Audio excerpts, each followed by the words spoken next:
മുഹമ്മദ് റഹീസ് ഇപ്പോൾ ദുബായിൽ നിന്ന് ചേരുന്നുണ്ട്. റഹീസ്, ഈ ഒമാന്റേത് ഒരു മധ്യസ്ഥ ശ്രമം എന്നുറപ്പിക്കാമോ നമ്മൾക്ക്? ഉന്മേഷം, നിലവിൽ ഒമാന്റേത് മധ്യസ്ഥ ശ്രമമാണ് എന്നുള്ള കാര്യം ഉറപ്പിച്ചു തന്നെ പറയാൻ കഴിയും. ആദ്യഘട്ടത്തിൽ ഒമാൻ ഇതിനെ ശ്രമിച്ചിരുന്നു. അതിന് പിന്നാലെയാണ് ഒമാനെ ലക്ഷ്യമിട്ടുകൊണ്ട്, ഒമാന്റെ ചില പോർട്ടുകളെയൊക്കെ ലക്ഷ്യമിട്ടുകൊണ്ട് ആക്രമണം നടന്നത്. അതിനുശേഷവും ഒമാൻ ഇന്നലെ ചേർന്ന ഈ GCC രാജ്യങ്ങളുടെ ഒരു യോഗമുണ്ടായിരുന്നു, വിദേശകാര്യമന്ത്രിമാരുടെയൊക്കെ യോഗമുണ്ടായിരുന്നു.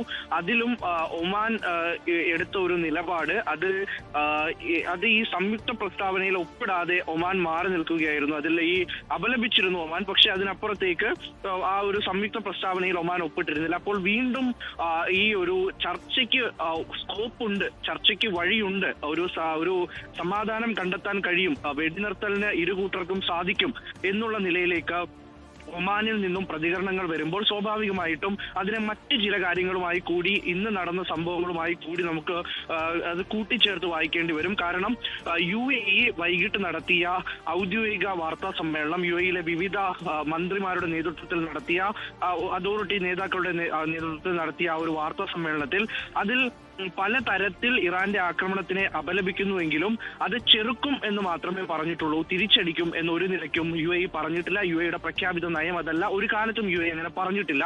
അപ്പോൾ ഈ ആക്രമണം കടുത്ത സാഹചര്യത്തിൽ, 4 ദിവസം തുടർന്ന സാഹചര്യത്തിലും UAE ഒരിക്കലും അത്തരത്തിലൊരു നിലപാടിലേക്ക് പോയിട്ടില്ല. അപ്പോൾ UAE അങ്ങനെ സംയമനം ഉണ്ടാകാം, അത് ചർച്ച ചെയ്ത് തീരുമാനിക്കേണ്ട വിഷയം തന്നെയാണ്.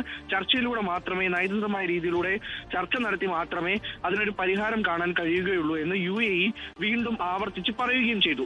അതിന് പിന്നാലെ ഇന്ന് ഈ ഖത്തർ എടുത്ത ചില തീരുമാനങ്ങൾ, ആ ഖത്തറിന്റെ ഒരു ഔദ്യോഗിക വിശദീകരണം വന്നപ്പോൾ അത് ഒരു ആക്രമണത്തിനുള്ള കോപ്പുകൂട്ടലാണ് എന്നുള്ള നിലയിലേക്ക് ചില വ്യാഖ്യാനങ്ങളൊക്കെ വന്നിരുന്നു. അത് ഖത്തർ ആക്രമിക്കാൻ ശ്രമിക്കുന്നു, ഖത്തർ ഇറാനെ ആക്രമിക്കാനുള്ള രീതിയിലേക്ക് മാറുന്നു എന്ന രീതിയിൽ ഒരു വിശദീകരണം വന്നിരുന്നു. പക്ഷേ ആ വിശദീകരണത്തിനെ തള്ളിക്കൊണ്ട് 2 തവണയാണ് ഖത്തറിലുള്ള ഈ ആഭ്യന്തര മന്ത്രാലയം, ഒപ്പം തന്നെ വിദേശകാര്യ മന്ത്രാലയവും ഒക്കെ ആ തരത്തിൽ വീണ്ടും ഒരു വിശദീകരണ കുറിപ്പിറക്കുകയും ചെയ്തു. അതായത് ഇറാനെ ആക്രമിക്കൽ തങ്ങളുടെ നയമല്ല, ഒരു നിലയ്ക്കും ഇറാനെ ആക്രമിക്കുന്നതിനൊപ്പം പ്രത്യക്ഷമായി ചേരാൻ തങ്ങളില്ല, അല്ലെങ്കിൽ ആ നിലയ്ക്ക് തങ്ങളുടെ ഒരു വീക്ഷണം, തങ്ങളുടെ നിലപാട്, നയം ഒന്നും ആ നിലയിലേക്ക് പോകില്ല എന്ന് അടിവരയിട്ട് ഈ രാജ്യങ്ങളൊക്കെ പറഞ്ഞതിന്